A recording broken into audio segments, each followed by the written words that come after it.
Around 10 years ago, I spent a year studying in Israel, and during that time, I benefited from what some people might call shul hopping. I spent time in various different settings, Orthodox communities, Nava Tehillah, a musical progressive community, where I also spent this past Simchat Torah in a bomb shelter. And I really enjoyed this shul hopping. It's very fun. And on Shavuot evening, I remember I prayed at a small synagogue in the neighborhood of Nachlaot. There I was transported by prayer that took place until the break of dawn, or at the break of dawn, really. And despite having been up all night, I was wide awake. My inner landscape looked different. The way the world looked different. I sat in a park. I remember this vividly, and it was the park where I most recently met with Joe Crossley in October. And the very feeling of the grass and the trees was tangibly different. A week or so later, I journeyed to Tzfat, a mystical city in the mountains, in preparation for a summer program that I was leading on. And I attended an Orthodox synagogue in town, and I was again incredibly moved by the prayer. I was in the back with the women behind a low wall, and I noticed that all the men at the front of the synagogue were singing and dancing. I too began to sing and dance. I couldn't help myself. But as the prayer continued, I noticed that the women around me were becoming increasingly uncomfortable, until one of them turned to me and said, "You need to be quiet." I turned and left. It was a horrible moment I will never forget. I felt like my prayer was not welcome, like my desire to sing was unwelcome. I had been brave in singing, and in actually praying, I had been turned away. This week's portion of Tzav continues the laws of sacrifices that we read throughout the book of Leviticus or Vayikra. The laws can feel mundane and even gruesome on first read, guts and burning, flesh, kidneys. Why do we read these laws each week? What can the sacrifices teach us, if anything, about being Jewish today? So one way they might be significant today is that sacrifices are actually used as the precedent for our current model of prayer. The Talmud in Tractate Brachot, the Babylonian Talmud, talks about how prayer was established. The Talmud gives two answers. One, our prayers correspond to the forefathers, the times of day that the ancestors went out and prayed. Secondly, our prayers correspond to the sacrifices and the times of day that they were offered. Now, I'm not particularly satisfied with either of these answers. If prayer is connected to the sacrifices, then as someone who has been mostly vegan, vegetarian, or pescatarian since I was 14, I feel a bit lost. And if prayer is connected to the ancestors, I am standing here doing today something that my ancestors did just because they did it. I'm not sure either of these are sufficient reasons to pray. But if we turn to the parallel Jerusalem Talmud, there is another option given.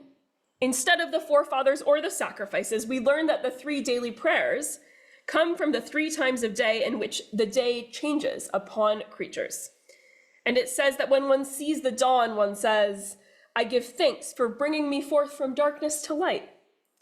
When one sees the dusk, one says, "I give thanks for granting me the merit to see the sun in the west, just as I merited to see it in the east. And at night, may it be your will that just as I was surrounded by darkness and you brought me into light, so may you bring me out of darkness and into light." So the Jerusalem Talmud says that we pray because we see the world around us changing. And however strange or painful or difficult this change might be, we are moved to prayer. We respond to our world and to our experience with prayer. Now, this feels like a potential answer about why to pray. We pray because our world moves us, our lives move us, whether for better or for worse. There is no one who really speaks to this for me like the writer Etty Hillesum. Etty was a Dutch Jewish author of confessional letters and diaries which describe her religious awakening and the persecutions of Jewish people in Amsterdam during the German occupation. Before she perished at Auschwitz, she wrote from Westerbork concentration camp in 1943, as she watched scene after scene of human destruction. And here's what she said: "My life has become one uninterrupted dialogue with you, O God, one great dialogue. Sometimes when I stand in some corner of the camp, my feet planted on your earth, my eyes raised towards your heaven, Tears sometimes run down my face, tears of deep emotion and gratitude. At night too, when I lie in bed and rest in you, O God, tears of gratitude run down my face. I have been terribly tired for several days, but that too will pass. Things come and go in a deeper rhythm, and people must be taught to listen to it. It is the most important thing we have to learn in this life. Etty teaches us about the power of an uninterrupted dialogue, a constant prayer, a grateful prayer in the face of so much destruction, of living life and in living life being moved to pray. We can, she teaches us, live our lives as if they are a prayer. And more than that, in the words of Psalm 69, which we chanted earlier, Va'ani tefilati lecha Adonai et ratzon, but as for me, let my prayer be unto you, God, in a time of favor, can also be read, Va'ani and I tefilati am my prayer, to become ourselves a prayer. This is a message that permeates throughout Etty's diaries. I want us to believe in this possibility that everything we do, that who we are, can itself be a prayer. That prayer can be powerful, that in transforming us, it can transform our world. But many times I doubt this. I think, does prayer do anything? Does it change anything? Why pray? And especially in the face of difficulty, of pain, of sorrow, to pray when we could act.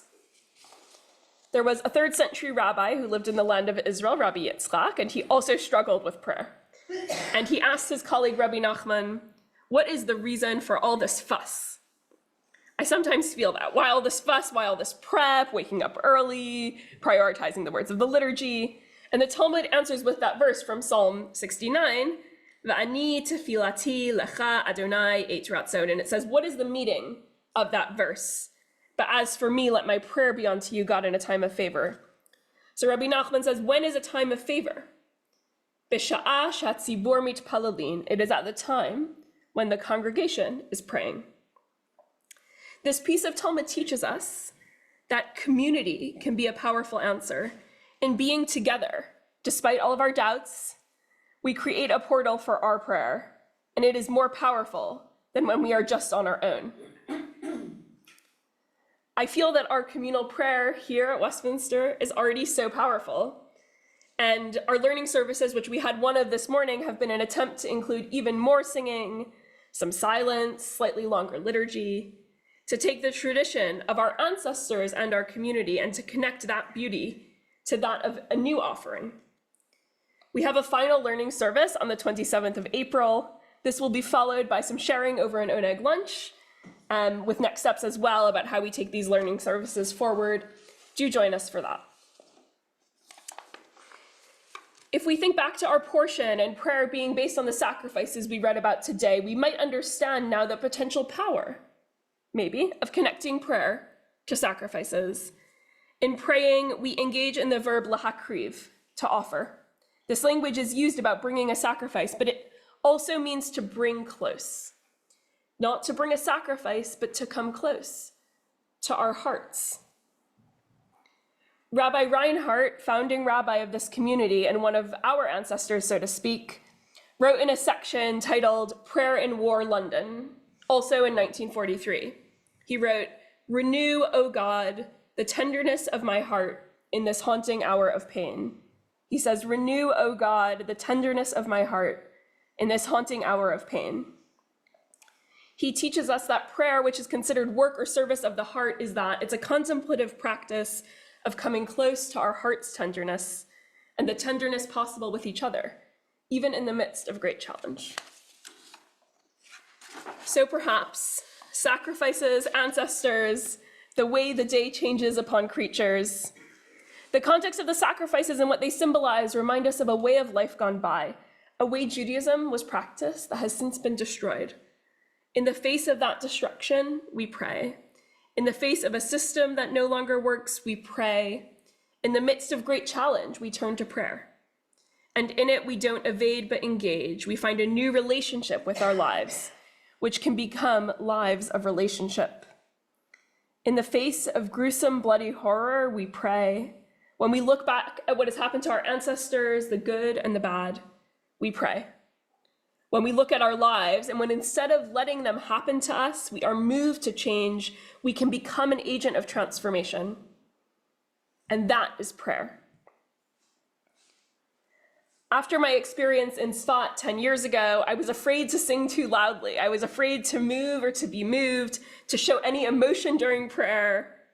My resolution today in this community is to not turn away from song, from silence, from tears, from pain, from joy, to show up for each other in prayer, deeply rooted in our history and moved by our lives today.